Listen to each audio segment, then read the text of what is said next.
All right, first and foremost, I want to say, call Allah, Yahweh, Ba'ashem, Yahweh Shai. That's all praise to the Most High God, in the name of His only begotten Son, who the world ignorantly calls Jesus Christ, man. And I want to basically I'm going to get on this germ, this bacteria, this virus called Christianity, man. Or black Christianity, plantation Christianity, man. I want to get on that, man. 'Cause I saw another article about Botham Shem John's parents saying they want to basically, it's alluding to they want to testify in Amber Geiger's appeal, thinking she shouldn't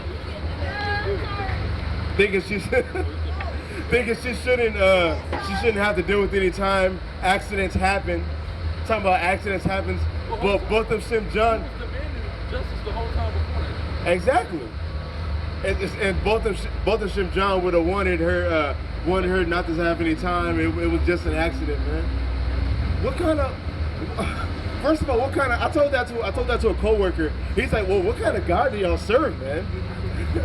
That's dissuading people. That's straight up dissuading people from actually hearing the word of God, because people are thinking, wow, God wants black people to just get shot by a white man and just hug them. You're putting a stumbling block in front of our people, man, and just lying. Give me Matthew 5, man. I'm going to it for the third time, because I hear it every single time. It's the same exact thing. Love your damn enemies, bro.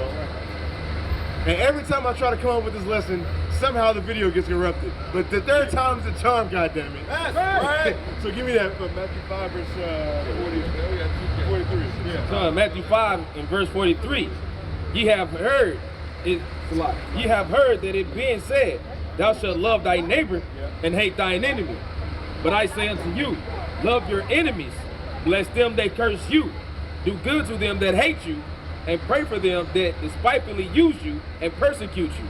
So that's what our people bring out when something happens, when we get shot. No, this is what our people bring out when we get shot by Edomites. That's what I meant to say. That's what I meant to say, because when y'all get shot by Jake, now y'all got to go ride on them, right? That's what it is. It's love your enemies. It's love your enemies when an Edomite or somebody of another nation comes to shoot you. But when it's somebody who looks just like you, know, we got to go ride on them, man. I don't care about what Matthew 5 said. I don't care about what Christ said. Yes, we have an issue, man. And that issue, that virus, is Christianity, man. That tells you to love your goddamn oppressor. And think this is God right here, man. This pixelated ass image right here, you think he's God. This guy. Now what does this guy teach you? Continue to be slaves in America. What did you say, Chief, yesterday? Work 5 days a week just so you can have 2 days? You get 2 days to get drunk. 2 days to get drunk. Being complacent in slavery, bro. To be complacent in slavery. And that the laws are done away with. So you stay in this complacent and slavery mindset, man. Wondering why you keep getting afflicted. Hold what you got. Give me Psalms 147 and verse 17. Read this. The book of Jeremiah, chapter 14 and verse 2. Judah mourning in the gates. No. 14 verse 2. I said 4 and 22. 4 and 22. Not that. Not that, I. We're not that type of camp. Jeremiah, we ain't them friendly brews, all right? That's right. Chapter 4 and verse 22. For my people is foolish. What? My people is foolish. The blacks, Hispanics, and Native Americans are what? Foolish. Are foolish, bro. We're a foolish and gainsaying and coonish people. That's why you're still in captivity to this day for centuries in the same land that you were brought here in the same destroyed ass state. Now, everything's different. You can be friends with a so-called white man, y'all think it's okay. When they still decide to kill you and still decide to enslave you, now in a more covert way, but still do the same exact thing. But this is supposed to be a post-racial society, man. Y'all are foolish. Hold what you got. Give me hold what you got. I know I already told you hold too. Give me Ecclesiastes 7 verse 7. Read this again. Jeremiah chapter 4 and verse 22. My people is foolish. They have not known me. They are sottish children. Read all the way again. My people is foolish. They have not known me. Now what? They have not known me. And that's the issue. That's the key point I want to highlight. Y'all don't know the Most High God, Yahweh, in heaven, man. Y'all evidently don't, because He wants you to be safe from your captors, man. He wants you to rule over your oppressors, like Isaiah said in chapter 14. like in Revelation 13, verse 10. The Most High God, give me 2 Thessalonians. 2 Thessalonians chapter 1, verse 6. He wants you to be ruling over these goddamn devils, man. He don't want you holding hands with them. Why would he want you to hold hands and hug the same person who God hates? God hates them. And to this day hates them. But you think that Christ said, oh, forget all the prophecies. Forget all the prophecies about you about to be ruling over them. Forget all the prophecies about you about to get revenge. Forget all that. Just keep on hugging them, man. That's why Jacob, my job, said, what kind of God do y'all serve, man? You say you believe in the Bible. God say you got to hug the same person that's been killing you for centuries? I'm like, no, man. Hell no, bro. Read this. 2 Thessalonians chapter 1 and verse 6. Seeing it is a righteous thing with God to recompense tribulation to them that trouble you. You're supposed to recompense tribulation to them that trouble you, man. That's what we're on. That's what the Bible teaches, man. It don't teach you to hug your damn oppressor. It don't teach you to say, I don't think she should get any time. You should go ahead and process the appeal so we can testify for it, man. That's what he would have wanted. He would have wanted somebody to come up in his house and kill him for no good reason, man.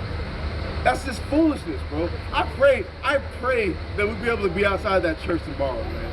I pray that we do, man. I need that.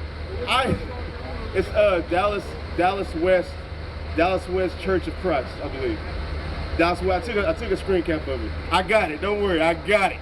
Give me this. Ecclesiastes chapter 7 and verse 7. Yeah. Surely oppression maketh a wise man mad. Surely what? Oppression maketh a wise man mad. So surely oppression maketh the wise man mad. Just like in Jeremiah 4 verse 22, our people is foolish and they don't know the Most High God. So we don't have any wisdom. We left off of our wisdom. That's why our foolish coons in America, man.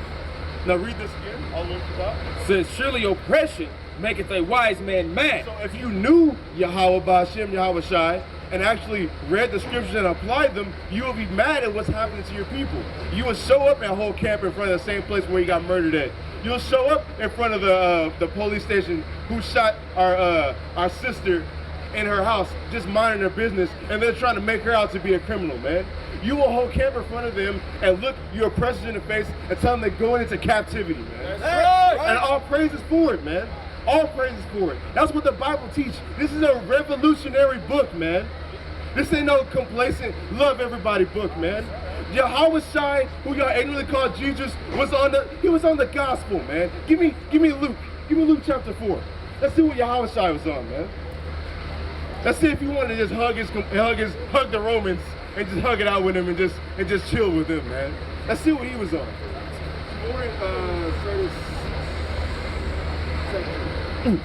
The book of Luke, chapter 4 and verse 17. And there was delivered unto him the book of the prophet Isaiah. Isaiah, which is Greek for Isaiah. And when he had opened the book, he found the place where it was written, the Spirit of the Lord is upon me, because he have anointed me to preach the gospel to the poor. Gospel to the poor, to the what? He have sent me to heal the brokenhearted, to preach deliverance. To preach what? To preach deliverance to the captives. To preach deliverance to the captives. The freeing of the slaves, man. The deliverance going into salvation to the captives is the slavery, man. The people who are in captivity, man. The people who need to be saved. Just look at these devils right here, man. Not a care in the world, walking to and fro in the earth like Satan, like the devil that they are, man. Without a care in the world, they're not in trouble as us, man. Drop that. Give me Psalms 73, man. Because they're not in trouble like us. That's why they speak so proudly against our oppression, man. Go ahead, give me.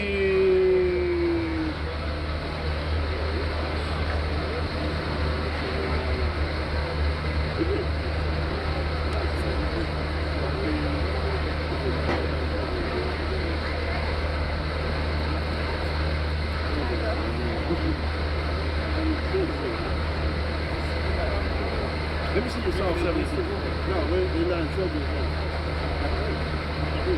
It's Psalm 73 and verse 5. They are not in trouble as other men. They're what? Not in trouble as other men. They're not in trouble as other men, man. Like us. They don't have to worry about getting pulled over by the police and getting shot, man. They don't have to worry about just chilling in your house and somebody murdering you and making you look like a criminal on Facebook the next day, man. They don't have to worry about you just chilling in your house and somebody shoots you while you're eating a bowl of ice cream and watching a football game. They're not in trouble like the blacks, Hispanics, and Native Americans. That's why they continue to speak so proudly against us when we stand out here boldly and say you're the damn devil the Bible speaks of, and that you're going into captivity. That's why it's so easy for them to do that. They're not dealing with the same issues that we are, man. They're not dealing with the same oppression that we're in. They're not dealing with being mass incarcerated. They're not dealing with drugs being dropped in their neighborhoods and weapons dropped in their neighborhoods. They're not dealing with that, but we are, man. Go ahead. Says neither are they plagued like other men. Like I said before, they're not plagued like us, man. How can somebody drop weapons and drugs in your neighborhood and then complaining about why you're on drugs and shooting each other? It's being the damn devil the Bible speaks of, and it's a plague, bro. That's a plague and a curse to our people, and they're not having to deal with that.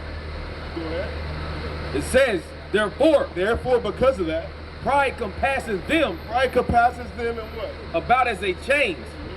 Violence covered them as a garment. As a what? As a garment. Violence covers the so-called white men in the other nations like a garment, man. They think America's great, man.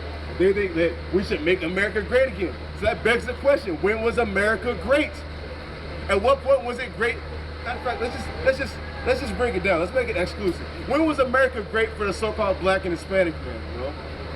When were we not being persecuted in the streets? When were we not being persecuted in us trying to find an occupation, or being redlined out of certain neighborhoods, or what else? The Juan Crow laws, like you brought up before, man. Like the Juan Crow laws. When was that happening to the so-called white man? Who needs a savior? Evidently, the blacks, Hispanics, and Native Americans, man. But pride, since they're not dealing with that, they think everything's okay. We need to just get over slavery, man. But let there be any type of attack in America, y'all are gonna be all over that. Oh, we gotta be in Iraq. 9/11, how we gotta be in Iraq, or what have you, man. But we gotta get over it. But we have to remember 9/11 every damn year, bro. We have to remember the Alamo, when y'all basically took the Mexicans' land, the so-called Mexicans' land. We have to remember that every year, bro. But let us bring out that we were enslaved to y'all for centuries, even to this day. Oh, we got to get over it. We got to get over it, man. That's why pride compasses you, man. Give me Jeremiah. Give me Jeremiah. I think it's 49.